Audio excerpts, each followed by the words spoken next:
Bonjour et bienvenue chez Riem Motoculture. Aujourd'hui, on va essayer de répondre à une question. Est-ce qu'on doit jeter ou est-ce qu'on doit garder la tondeuse? J'ai rentré ici une tondeuse qui, d'après le client, démarre et fonctionne correctement au niveau du moteur, par contre qui ne tracte plus. Donc il me l'a amené pour ça. Il voudrait que je lui fasse un devis pour savoir où ça s'en va, puisque c'est quand même une tondeuse qui ne vaut pas très cher et il ne veut pas s'en aller dans des grosses dépenses. Ça, c'est un petit peu le lot quotidien des réparateurs, c'est de gérer ce delta entre prix d'achat, prix de réparation. Donc on va essayer de faire le tour ensemble et mon but c'est de assez rapidement déterminer si ça vaut vraiment le coup de faire des frais là-dessus ou s'il y a trop de choses qui s'empilent les unes sur les autres qui font que mathématiquement le montant de la réparation va être trop onéreux par rapport à la valeur de la machine. Donc on fait le tour ensemble. Donc d'après le client, peu de choses à faire, mais comme souvent, ce que lui ne voit pas, nous on va le voir et je pense qu'on va être surpris de tout ce qu'il y a à faire. Allez, c'est parti.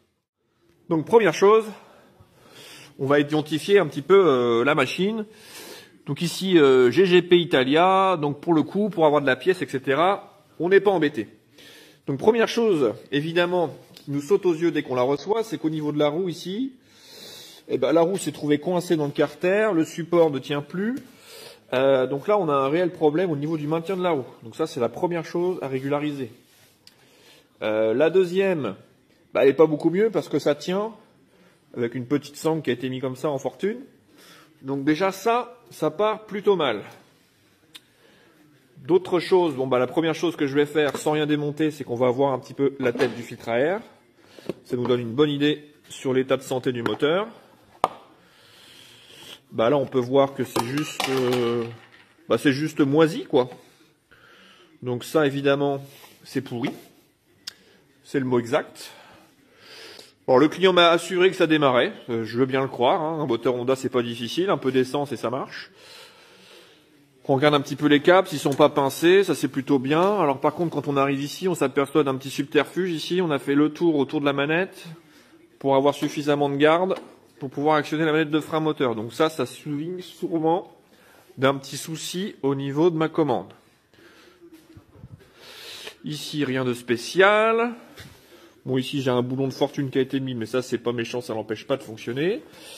On va regarder quand même notre niveau d'huile. Et lui, autant dire que c'est pas généreux. On est vraiment au mini du mini. Mais l'huile est propre. Et maintenant, on va aller voir un petit peu ce qui se passe pour la traction. Donc, nous voici sous le dessous de la tondeuse. Donc, on s'aperçoit que c'est très propre, pas de problème. Toujours bien entretenu. Évidemment, je plaisante. La lame. Le malheur, c'est qu'elle est montée à l'envers. Donc, on a bien une lame qui est correcte, mais elle est à l'envers. Au moins, on n'aura pas besoin de l'affûter. Le côté affûté, ici, il est nickel. Donc, ça, c'est économisé. Pourquoi ça n'avance pas? Vu comment est le boîtier de traction complètement en travers, c'est que la courroie a dû sauter. Au minima. Et même mieux que ça d'ailleurs, si on voit un petit peu ici,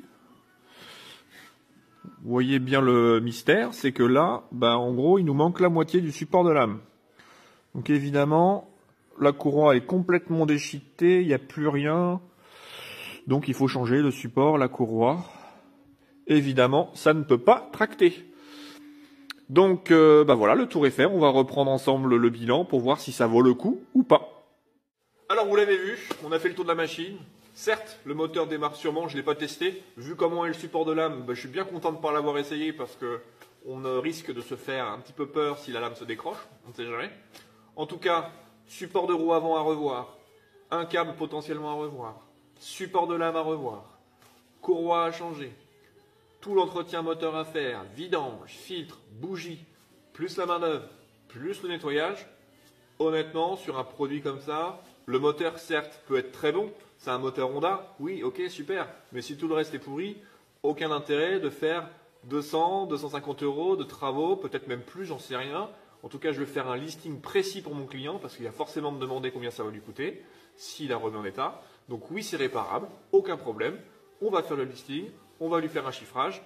Et puis, libre à lui de choisir. Allez, donc, donnez-moi votre avis. Et en tout cas, j'espère que vous aurez aimé cette vidéo. Je vous dis à bientôt pour une nouvelle vidéo.